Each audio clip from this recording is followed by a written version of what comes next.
آئیے اب شیطان کا خاندانی پس منظر جانتے ہیں۔ حضرت آدم کے دنیا میں آنے سے قبل کرۂ ارض اور آسمان پر دو قسم کی مخلوقات رہتی تھیں، ایک نوری اور دوسری ناری۔ نوری مخلوق یعنی فرشتے نور سے پیدا کی گئی مخلوق ہیں جو آسمانوں میں رہ کر دن رات عبادت الہی میں مصروف رہتے ہیں۔ ان کے یہاں عورتیں ہوتی ہیں اور نہ ہی ان کی نسل چلتی ہے۔ ناری مخلوق جنات ہیں جو آگ سے پیدا کیے گئے اور زمین پر رہتے ہیں۔ ان کے یہاں عورتیں بھی ہوتی ہیں اور ان کی نسل بھی خوب پھیلتی ہے۔ جنات میں شر کا مادہ بہت زیادہ ہوتا ہے۔ اکثر لوگ شیطان کو بھی فرشتہ سمجھتے ہیں، لیکن وہ جنات کی نسل سے ہے اور آگ کے بھڑکتے شعلے سے پیدا کیا گیا ہے۔ جس طرح انسانوں میں حضرت آدم کو ابو البشر کہا جاتا ہے، اسی طرح شیطان کے جد امجد تارانوس کو ابو الجن کے نام سے یاد کیا جاتا تھا۔ یہ شیطان کے پیدا ہونے سے 1.5 لاکھ سال پہلے کا واقعہ ہے۔ اس کے والد کا نام چلیپا تھا۔ وہ بڑا باروب، بہادر، قوی اور نڈر جن تھا۔ شیطان کا باپ اپنی قوم کا سردار تھا۔ قوم اجنا کا ہر جن شیطان کے باپ کی دہشت سے خوف کھاتا تھا، اسی لیے اس کی قوم اسے شاشین کے نام سے یاد کرتی تھی، جس کے معنی دل دہلا دینے والا کے ہیں۔ اس کی ماں کا نام تبلیس تھا۔ وہ بھی شیطان کے باپ کی طرح طاقتور، بہادر اور نڈر تھی۔ جنوں کی اکثریت سرکش، شر پسند، فسادی اور جنگ و جدل کی دلدادہ ہے، جبکہ نیک اور پرامن جنوں کی تعداد آٹے میں نمک کے برابر ہے۔ شیطان کے باپ نے اپنے قبیلے کے لیے بہت جنگیں لڑیں، اور ایک وقت وہ آیا کہ تمام قبائل اس کے باپ کے زیر نگیں ہو گئے، اور یہی وہ وقت تھا کہ جب ان کی قوم غرور و تکبر میں مبتلا ہو کر سرکشی پر اتر آئی، یہاں تک کہ ان کے جھگڑوں، فسادات اور خون خرابے سے زمین سرخ ہو گئی۔ لہٰذا اللہ تعالیٰ نے فساد کے قلع کما کے لیے آسمانوں سے فرشتوں کی فوج بھیجی۔ زمین پر شیطان کی قوم اور فرشتوں کے درمیان ایک خوفناک جنگ ہوئی، جس کے نتیجے میں شیطان کے والدین سمیت زیادہ تر شر پسند جن مارے گئے۔ کچھ سمندر پار دور دراز جزائر میں جا چھپے، جبکہ نیک جنوں نے غاروں میں پناہ لے لی۔ اس وقت شیطان کم سن تھا اور اس تباہی پر ایک میدان میں کھڑا زار و قطار رو رہا تھا۔ اس کے ارد گرد جنات کی لاشوں کے ڈھیر پڑے تھے۔ فرشتوں کا کام ختم ہو چکا تھا۔ وہ آسمان پر اڑتے ہوئے واپس جا رہے تھے کہ اچانک فرشتوں کے ایک گروپ نے شیطان کو روتے ہوئے دیکھا تو زمین پر اتر آئے۔ عزازیل نہایت حسین و جمیل تھا اور چہرے سے معصومیت بھی ٹپکتی تھی۔ انہیں اس پر ترس آ گیا، چنانچہ وہ اسے اپنے ساتھ آسمان پر لے گئے۔ عزازیل بہت ذہین اور محنتی بھی تھا۔ وہ اپنا تمام تر وقت عبادت اور ریاضت میں گزارتا تھا۔ اپنے اتعلیق فرشتوں سمیت سب سے بہت کم بات کرتا، اکیلا ہی آسمان کی سیر پر نکل جاتا اور گھنٹوں قدرت الہی کے راز ہائے سربستہ کو جاننے کی ناکام کوششوں میں لگا رہتا۔ وقت تیزی سے گزر رہا تھا۔ عزازیل کے سرد رویے نے اسے فرشتوں میں مغرور مشہور کر دیا تھا، لیکن اسے کوئی فکر نہیں تھی۔ اس کا ہدف تو اللہ تعالیٰ کا سب سے مقرب اور عبادت گزار بننا تھا، جس کے لیے وہ دن رات ریاضت و عبادت میں مصروف رہتا۔ یہاں تک کہ ایک دن اللہ نے اسے دوسرے آسمان پر فائز فرما دیا، اور پھر گزرتے وقت کے ساتھ اپنی علمیت اور قابلیت کی بنا پر اسے اللہ تعالیٰ کا قرب حاصل ہوتا چلا گیا۔ پہلے آسمان پر اسے عابد، دوسرے پر زاہد، تیسرے پر عارف، چوتھے پر ولی، پانچویں پر تقی، چھٹے پر خازن اور ساتویں آسمان پر اسے عزازیل کے نام سے پکارا جاتا۔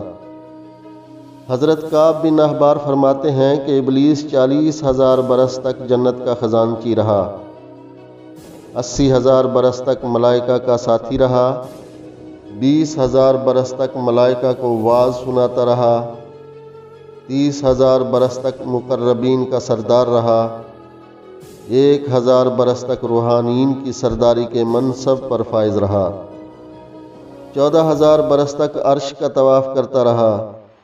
لوح محفوظ پر اس کا نام ابلیس لکھا ہوا تھا اور یہ اپنے انجام سے غافل اور خاتمے سے بے خبر تھا۔ آدم کے پتلے سے ملاقات۔ ایک دن کا ذکر ہے کہ عزازیل 7 افلاک کی سیر کرتا ہوا اوپر پہنچا تو اسے پتہ چلا کہ اللہ تعالیٰ ایک نئی مخلوق پیدا فرما رہے ہیں جس کے لیے دنیا کے ہر کونے سے مٹی لائی گئی۔ علامہ ابن کثیر لکھتے ہیں کہ اللہ عز و جل نے حضرت آدم کے پتلے کو اپنے دست قدرت سے پیدا فرمایا اور یہ بغیر روح کے 40 سال تک اسی طرح پڑا رہا۔ فرشتے جب اس کے پاس سے گزرتے تو گھبرا جاتے۔ ان میں سب سے زیادہ گھبرا جانے والا ابلیس تھا۔ یہ اس کے پاس سے گزرتا تو اسے مارتا، جس کی وجہ سے اس جسم سے ایسی آواز نکلتی جیسے کھنکھناتی مٹی کی ٹھیکری سے نکلتی ہے۔ ابلیس اس کے جسم کے منہ سے داخل ہوتا اور پیچھے سے نکل آیا۔ ابلیس اس کے جسم کے منہ سے اندر داخل ہوا اور پیچھے سے نکل آیا اور فرشتوں سے کہا کہ تم اس سے نہ ڈرو، یہ تو اندر سے خالی ہے، اگر میں اس پر مسلط ہو گیا تو اسے ہلاک کر ڈالوں گا۔ اور پھر وہ دن بھی آ گیا جب رب العالمین نے فرشتوں سے فرمایا کہ میں زمین پر اپنا ایک نائب بنانے لگا ہوں، وہ زمین پر میرے احکام کا نفاذ کروائے گا۔ فرشتوں نے عرض کیا، اے پروردگار عالم، یہ زمین پر فساد برپا کرے گا اور یہ آپس میں خون ریزی کریں گے، جبکہ ہم تو دن رات آپ کی تسبیح اور آپ کی پاکی بیان کرتے رہتے ہیں۔ اللہ تعالیٰ نے فرمایا، جو کچھ میں جانتا ہوں وہ تم نہیں جانتے۔ پھر اللہ تعالیٰ نے آدم کو تمام چیزوں کے نام سکھا دیے اور انہیں فرشتوں کے سامنے پیش کرتے ہوئے فرمایا، اگر تم سچے ہو تو مجھے ان کے نام بتاؤ۔ انہوں نے کہا، تو پاک ہے، ہم تو اتنا ہی جانتے ہیں جتنا تو نے ہمیں بتایا ہے، بے شک تو بڑا حکمت والا علم والا ہے۔ پھر اللہ نے فرمایا، اے آدم ان چیزوں کے نام بتاؤ۔ پھر جب آدم نے انہیں نام بتا دیے تو فرمایا، کیا میں نے تمہیں نہیں کہا تھا کہ میں آسمانوں اور زمین کی چھپی ہوئی چیزوں جانتا ہوں، اور جو تم ظاہر کرتے ہو اور جو تم چھپاتے ہو اسے بھی جانتا ہوں۔ پھر فرشتوں کو حکم دیا کہ آدم کو سجدہ کرو۔ انہوں نے سجدہ کیا مگر ابلیس نے انکار کیا۔ عزازیل کے تکبر، رعونت اور بڑائی نے اسے سجدہ سے روکا۔ اللہ تعالیٰ نے فرمایا، تجھے سجدہ کرنے سے کس چیز نے منع کیا ہے جبکہ میں نے تجھے حکم دیا؟ وہ بولا، میں اس سے بہتر ہوں کہ تو نے مجھے آگ سے بنایا اور اسے مٹی سے بنایا ہے۔ میں ایسا نہیں کہ اس انسان کو سجدہ کروں جسے تو نے سڑے ہوئے کھنکھناتے گارے سے پیدا کیا۔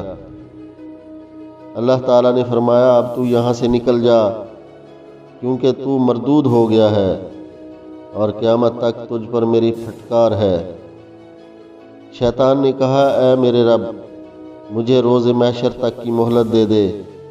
فرمایا، جا، میں نے تجھے متعین وقت کے دن تک مہلت دے دی۔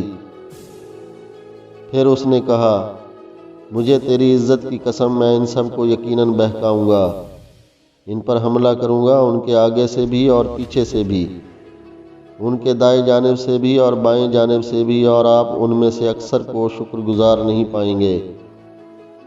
اللہ تعالیٰ نے فرمایا کہ یہاں سے ذلیل و خوار ہو کر نکل جا، ان میں سے جو شخص تیرا کہنا مانے گا میں ان سب سے جہنم کو بھر دوں گا۔ اور یوں بارگاہ خداوندی سے دھتکارے جانے کے بعد عزازیل ابلیس سے شیطان بن گیا۔ اپنے غرور و تکبر اور رعونت کی بنا پر شیطان کی ہزاروں سالوں کی عبادت و ریاضت ضائع ہو گئی اور اسے عرش سے فرش پر پٹخ دیا گیا۔ جی ہاں، آگے کیا ہوا جانیے گا دوسری ایپیسوڈ میں۔ اس کے لیے ہمارے چینل کو سبسکرائب کرنا نہ بھولیں۔